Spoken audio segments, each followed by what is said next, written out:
Ya, Anda masih bersama kami di Hot Economy. Pak Awi, pertanyaan saya berikutnya, kira-kira akankah ini DPR dan juga pemerintah akan mensosialisasikan atau mengkomunikasikan draft yang akan disepakati ini kepada masyarakat sebelum disahkan? Jadi begini Mas, yang disosialisasikan nanti itu adalah produk perundang-undangannya. Jadi tidak ada kewajiban di kita mensosialisasikan sebelum diundangkan. Oke. Ya? Yang kalau disosialisasikan baru draft itu bahaya. Yang disosialisasikan adalah berbentuk peraturan perundang-undangan itu yang disampaikan kepada publik bahwa ini loh aturannya begini-begini. Bahayanya di mana Pak Awi? Nah, kalau kayak tadi misalkan yang saya sampaikan, itu kan perlu rumusan norma. Nggak bisa dong sepotong-sepotong, nanti salah tafsir. Oh begitu. Kan ada legal drafting yang harus ada ilmunya itu.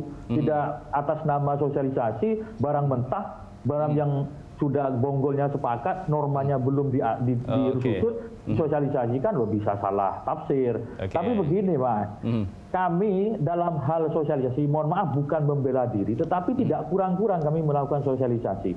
Rapat panja, rapat sejak raker, panja kita 55 kali rapat panja, itu disiarkan secara langsung, terbuka, tidak ada yang ditutup-tutupi. Itu bagian dari sosialisasi. Tidak pernah ada ceritanya panja RUU itu dilakukan secara terbuka. Ini karena pandemi saja, fraksi balkon itu tidak bisa banyak karena PSBB, tetapi kita siarkan melalui TV Parlemen, kita siarkan melalui medsosnya DPR supaya publik tahu. Dan itu tersiar, tidak hanya warga Indonesia, kawan saya yang ada di luar negeri pun mengcapture gambar ketika saya mimpin rapat.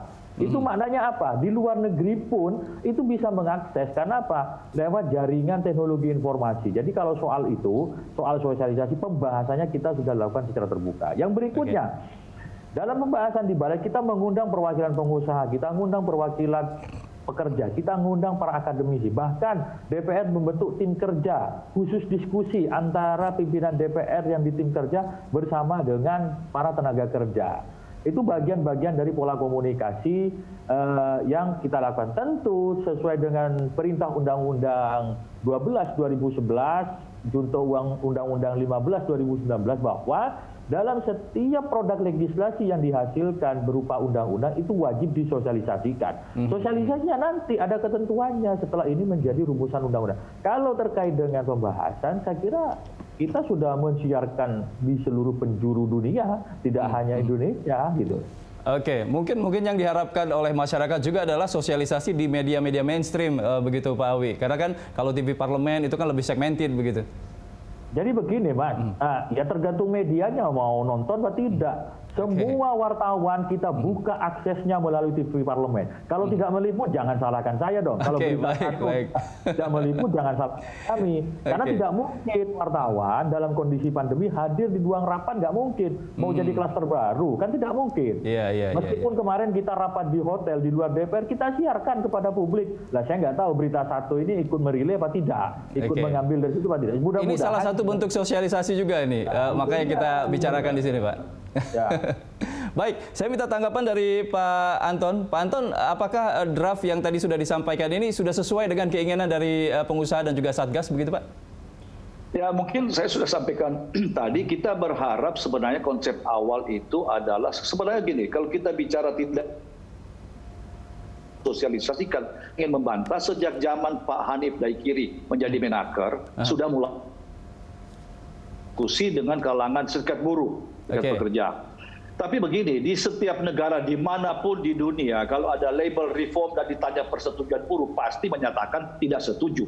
Tapi jangan lupa, nasib satu bangsa pun tidak hanya bisa tergantung satu kelompok. Harus juga kelompok lain, terutama pencari kerja.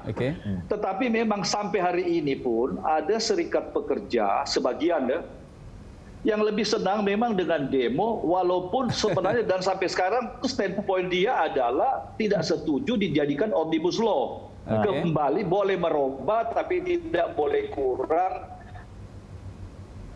pada Undang-Undang 13. Pokoknya seperti itu disosialisasikan 1000 kali pun tidak masuk. Karena kenyataan ajak rapat berkali-kali juga tidak bisa. Dan ini ada kalanya begini, ini yang saya sangat sedih karena masyarakat tidak mendapat informasi yang jelas.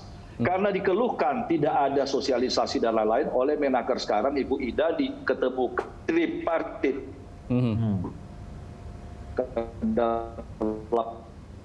Untuk Pak. Halo, ya Pak Anton, suaranya terputus Pak Anton. Beberapa serikat buruh kerja terus sampai menghasilkan apa yang kita sudah ya gini.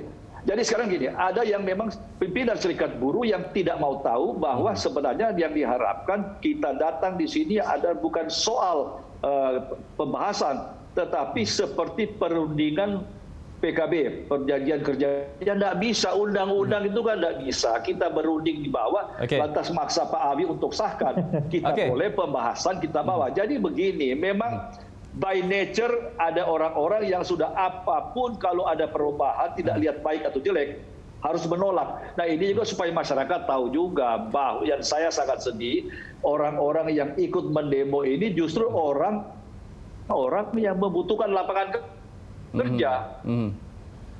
Iya Pak Anton, bagaimana respon dari para pelaku usaha sendiri ketika ada ancaman akan melakukan aksi demo mogok begitu?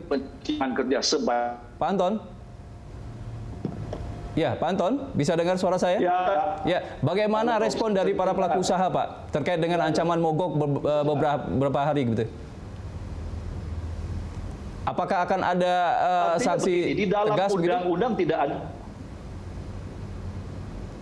Kita juga tidak mau menambah runjang walaupun kita punya hak lockdown ya, artinya tapi kita tidak pernah pakai.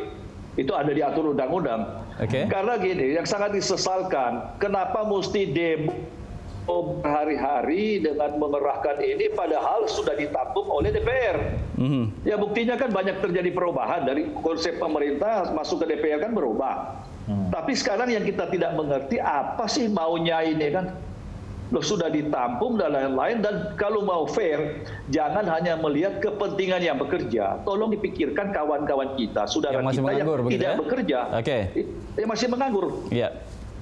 Baik, saya ke Pak Peter. Pak Peter, seberapa besar optimisme Anda bahwa RUU Tenaga Kerja Cipta Kerja ini akan memudahkan iklim investasi di tanah air? Ya, yang pertama saya seperti saya sampaikan di awal, saya yakin ini adalah sebuah niat baik, ya.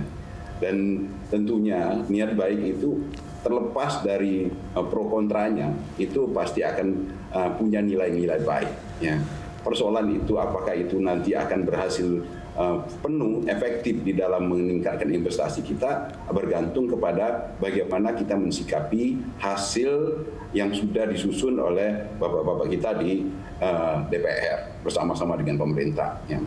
Hasil yang baik ini kalau kita terima, ya kemudian kita support bersama, dia mungkin akan lebih berdaya guna, ya lebih akan mendorong kita menuju hal yang baik. Tetapi kalau hasil yang baik ini kemudian seperti disampaikan oleh Pak Anton tadi, kemudian lebih banyak dimunculkan adalah pro kontranya, ya, dan pro kontra itu tidak produktif, itu justru akan mengurangi manfaat dari Omnibus Law ini. Saya kira kita tunggu saja, ya, seperti disampaikan oleh Pak Awi tadi, ini masih di dalam proses penyusunan norma-normanya. Ya kita lihat akan seperti apa. Kita yakini ini adalah sebuah niat baik, tentunya akan menghasilkan sesuatu yang baik. Ya Pak Peter, tapi kan ini kaum buruh harus tetap dirangkul karena ketika mereka melakukan demonstrasi atau mogok begitu, ini kan menjadi citra yang buruk juga bagi investor asing begitu untuk investasi di dalam negeri begitu Pak. Bagaimana ini cara merangkul para kaum buruh ini Pak menurut Anda? Ya sebenarnya apa yang sudah disampaikan oleh Pak Anton tadi, ada satu pihak yang susah memang posisinya itu untuk selalu berseberangan, ya karena memang yang dijualnya adalah tanda kutip kontranya itu, ya. Jadi sangat sulit untuk kita merangkulnya kalau memang tidak ada niatan, ya, untuk duduk bersama dulu, membacanya dulu, memahaminya dulu. Ini kan belum selesai saja dia sudah mengancam untuk mereka sudah mengancam untuk tidak menerima, ya. Padahal belum baca loh, ya. Berarti bagaimana kita mau merangkulnya kalau mereka belum baca aja sudah mengancam untuk mogok, untuk demo, ya. Jadi hal itu bisa kita lakukan, merangkul itu bisa kita lakukan kalau kedua pihak itu saling mau mendengar, saling mau berkontribusi di dalam menuju ke kesepakatan. Oke, baik. Terakhir ke Pak Awi. Pak Awi, target pengesahan Omnibus Law Cipta Kerja ini kira-kira kapan, Pak? Apakah bulan ini atau bulan depan? Kalau bulan ini nggak mungkin lagi nih, sudah mepet ya. Kapan ini kira-kira? Ya. Dan ya, apa langkah selanjutnya sebelum disahkan ini? Ya, sekarang kita menyelesaikan di Timus, baru kemudian nanti fraksi-fraksi bersikap, baru kemudian rapat kerja, baru itu paripurna. Jadi kalau ada yang menuding DPR kejar tayang, itu nggak ada yang kejar tayang. Oke. Yang ada DPR bekerja dibatasi oleh limitasi waktu, adanya membahas RUU dan pembahasan berdasarkan kesepakatan pimpinan DPR, pimpinan fraksi dan pimpinan AKD 3 kali masa sidang. RUU ini sudah 3 kali masa sidang. Apakah bisa diperpanjang? Nanti butuh kesepakatan baru lagi. Soal deadline saya kira kita yang nggak bisa namanya deadline, contoh media di deadline jam 6, terus dia misalkan ngirim berita jam 7, kan nggak bisa juga.